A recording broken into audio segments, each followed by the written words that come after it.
বাজে লোককে দেওয়া মনোনয়ন কি চাই? বাতিল চাই, বাতিল চাই। এবং কিশোরগঞ্জের একজন যোগ্য প্রার্থীকে বিএনপি থেকে মনোনয়ন দেওয়া হোক, সেই দাবি আমরা জানাই।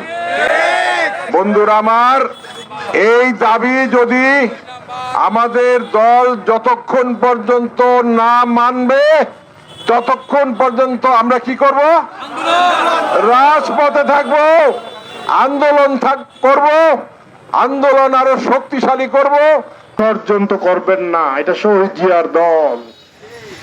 আমরা এটা শেষ ইনশাল্লাহ দেখে ছাড়বো।